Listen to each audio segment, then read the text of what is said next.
Higit pa sa anong gamot o bitamina, ang masustansya at kayang bilhin na pagkain ang siyang hindi dapat mawawala sa hapagkainan ng bawat tahanan.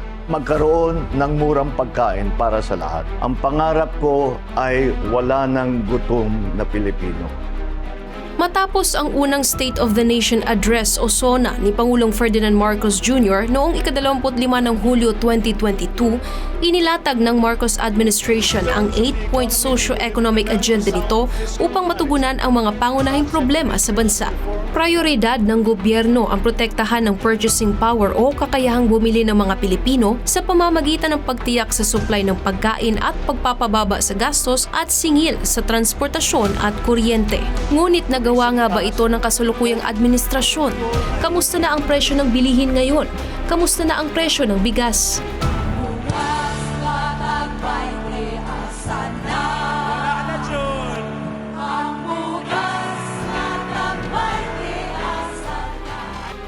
Ayon sa pinakahuling ulat ng Philippine Statistics Authority o PSA, ang presyo ng bigas ay tumaas ng 24.4% sa buwan ng Marso 2024, higit sa 23.7% na naitala noong nakaraang buwan. Ito ay halos 7 beses na mas mataas sa kasalukuyang overall inflation ng bansa na naitala sa 3.7%. Lagi namang sinasabi ng pamahalaan na sapat ang supply ng bigas sa Pilipinas, pero ang tanong, bakit walang tigil naman ang pagsirit ng presyo nito?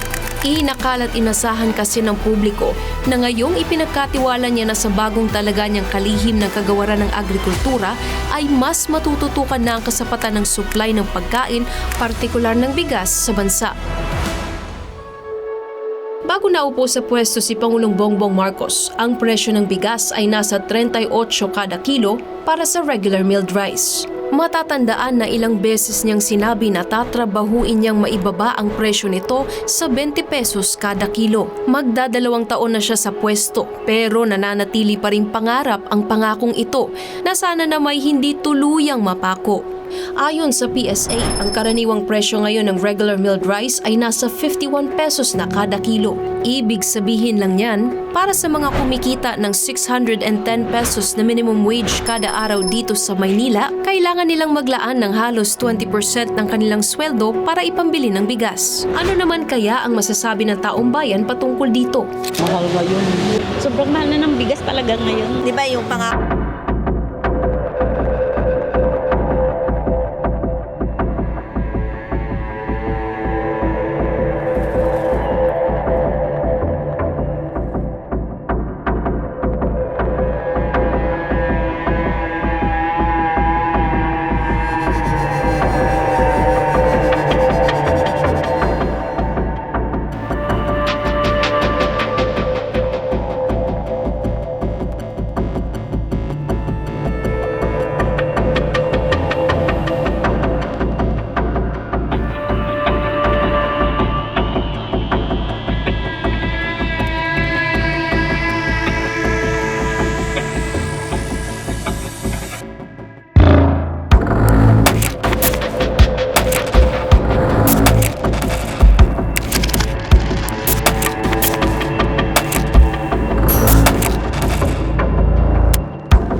Di naman ito nadaragdagan na sinasabayan pa ng pagsipa ng mga presyo ng pangunahing bilihin.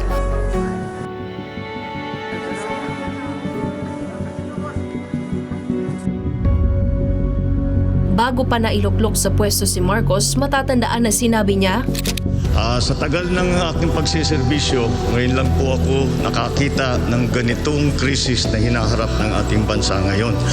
At pagka tinatanong ko sa taong bayan kung ano ang kanilang kauna-unahang pangangailangan, ang laging sagot sa akin ay trabaho, trabaho, trabaho.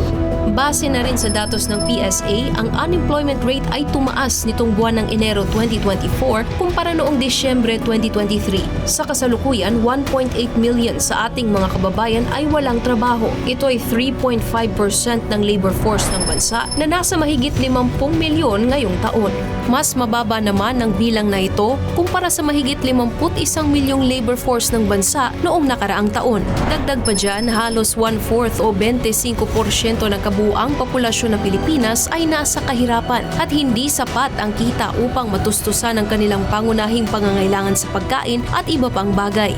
Kaya't habang pataas ng pataas ang presyo ng pangunahing bilihin, ay siya rin namang paglobo ng bilang ng mga kababayang nating lugmok sa kahirapan. Tandaan, ang karapatan sa abot-kayang pagkain ay isang pangunahing karapatang pantao at tungkulin ng ating gobyerno na tiyaking matutupad ito.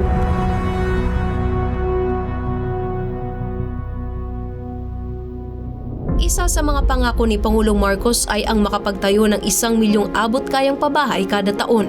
Matatandaan na noong ika-27 ng Pebrero 2023, sinabi ni Pangulong Bongbong Marcos na sinimulan na ng kanyang administrasyon ang pagtatayo ng humigit kumulang 600,000 housing units para sa nasabing programa. Ngunit sa pinakahuling datos na nakuha mula sa Department of Human Settlements and Urban Development o DSUD, nasa mahigit 130,000 pa lang ang ongoing projects hanggang nitong katapusan ng Marso 2024. Pero aanhin mo naman ang bahay na walang kuryente at tubig.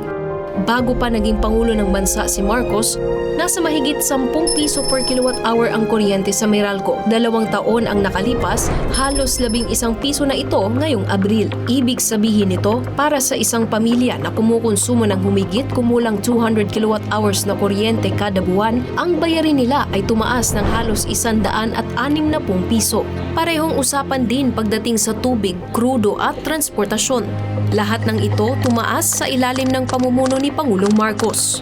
Sumirit na halos ang presyo at singil sa lahat ng bagay maliban sa sahod ng manggagawang Pilipino, nakakarampot lang ang itinaas. Dahil dyan, hindi halos nagbabago ang estado ng buhay ng karaniwang Pilipino. Sa kasalukuyan, may panukalang batas na layong taasan ng 100 piso ang daily minimum wage para sa mga empleyado at manggagawa sa pribadong sektor. Ang pananaw naman ng isang ekonomista patungkol dito, sa palagay ko kulang nga ito. Kulang ito, no? Pero maigi na ito kaysa sa wala. Pero kung tatanungin mo, sana mas mahigit pa doon sa 100 piso kasi kulang po talaga yun para sa mga ordinary nating kababayan ng mga minimum wage earners, no? Ang mahal ng singil sa kuryente, ang mahal ng bigas, no? Ang mahal ng pamasahe, hindi ba? So kulang yung in-increase na yan na 100 pesos, no? Kinain lang yan ng inflation. kamakailan lang ay inanunsyo ni Secretary Arsenio Balisacan ng National Economic and Development Authority o NEDA na ang Pilipinas ay on track pa rin na makamit ang upper middle income status sa 2025. Pero posible kaya ito gayong may pagbagal sa paglago ng ekonomiya? Apektado naman kaya ang ordinaryong Pinoy dito? And this brings us to our last question. Gaano nga ba kaepektibo ang pamamahala ng kasulukuyang administrasyon, lalo na para kay Juan at Maria de la Cruz? Ano ang tamang panukat? Kailangan po kasi ramdam po ng ating mga kababayan yung paglago ng ekonomiya, no? Maganda pong sabihin na lumalago po ang ating ekonomiya ng 6 to 7% sa darating na taon, tataas pa po ito sa mga susunod pang taon, pero ang tanong po dyan is mararamdaman po ba yan ng ordinaryong Pilipino? Diba? Labo po sasabihin nila sa inyo, naramdam nila yan. Most likely sasabihin nila sa inyo, hindi ko po yan nararamdaman. Samantala, balikan naman natin si Pangulong Marcos. Walang ibang sukat sa ating panunungkulan ang tumutumbas sa makita ngayon kung komportable at maginhawa ang tao. Yan ang aking sukatan. Walang gutom o pangamba pagdating sa pagkain. Yan po ang bagong Pilipinas.